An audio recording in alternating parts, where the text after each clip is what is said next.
तो थोड़ी को अपने कर्तव्यों को छोड़ दिया, पागल बना बैठा है। तो इसको समझना होगा कि हमको अपना व्यवहार भी बहुत आनंद में रखना है।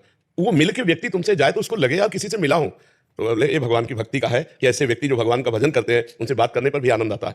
ऐसा ना आना चाहिए कि उसको लगे कि बहुत बुझे हुए आदमी से बात करके आए, एक क्षोभ हो ऐसा। हाँ, आप कैसे पानी लेंगे, आप मधुर वचन, बहुत संयम पूर्वक व्यवहार, तो एक अच्छा बर्ताव भक्ति सिखाती है। भक्ति ऐसा नहीं, अगर भक्ति ऐसा सिखाती तो चक्रवर्ती सम्राट महाराज अम्बरीश इतने बड़े महाभागवत कैसे राजकाज न ज्ञान सिखाता है। देखो जनक जी महाराज ज्ञानियों के गुरु हैं, भक्ति में सर्वश्रेष्ठ कितने राजा महाराजा हुए। तो हमें चाहिए कि अपनी भक्ति को संभालें। हम कहीं हम कोई नेगेटिव रचना तो हमारे अंदर नहीं रच रही है जो भक्ति की आड़ में हमको कमजोर कर रही हो। नहीं तो भक्ति बहुत प्रसन्न मुद्रा, आनंद में। हाँ, संसारिकता अच्छी नहीं लगती, जिनमें गंदे बच्चे बातें करते हैं वो अच्छा नहीं लगता, गंदा भोजन अच्छा नहीं लगता, गंदा व्यवहार अच्छा नहीं लगता। लेकिन ये नहीं कि वो किसी से बात ही नहीं करता या किसी से व्यवहार ही नहीं कर सकता, ऐसा नहीं है। हाँ, एक दशा आती है जो शरीर शुद्ध ही रहित। अब जैसे भाई जी से हनुमान प्रसाद पोद्दार जी संपादन के लिए बैठे, प्रिया प्रीतम में डूब गए तो 20 घंटे ऐसे बैठे, 20-20 घंटे हाथ में कलम है और ध्यान में प्रिया प्रीतम शुद्ध ही नहीं। वो बात अलग है, वो एक स्थिति होती है, अपने लोगों की ऐसी स्थिति थोड़ी है। यदि हमारा गरीबों का सहयोग करना, बीमार पुरुषों को दवा देना, भूखों को भोजन देना ये चालू रहा तो इसको सपोर्ट मिलता रहेगा।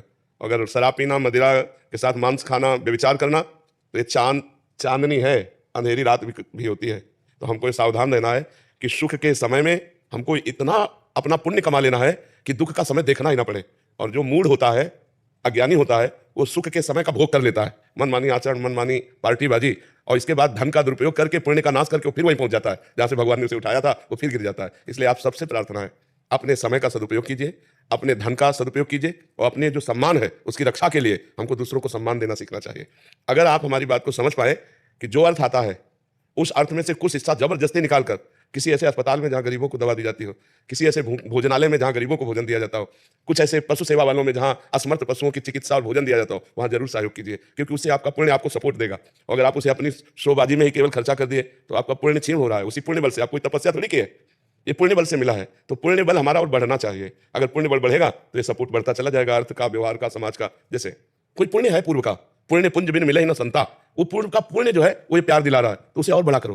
पूर्व के पुण्य के साथ वर्तमान का दान पुण्य इतना जुड़ जाए कि आपका जीवन मंगल में, सुख में, आनंद में व्यतीत हो। और साथ में नाम जप जरूर कीजिएगा। नाम जप करते हैं? हाँ, नाम जप कीजिएगा। और हमारी प्रार्थना, कोई गंदा नशा नहीं होना चाहिए जी। अगर हमारी बात मानो, जैसे मदिरा पीना है, मांस खाना है, पराई स्त्री से व्यभिचार करना है, इन बातों से बच जाना। नहीं, ये 4 दिन की चांदनी तुम्हें बता रहे हैं बड़े बड़े सम्राटों के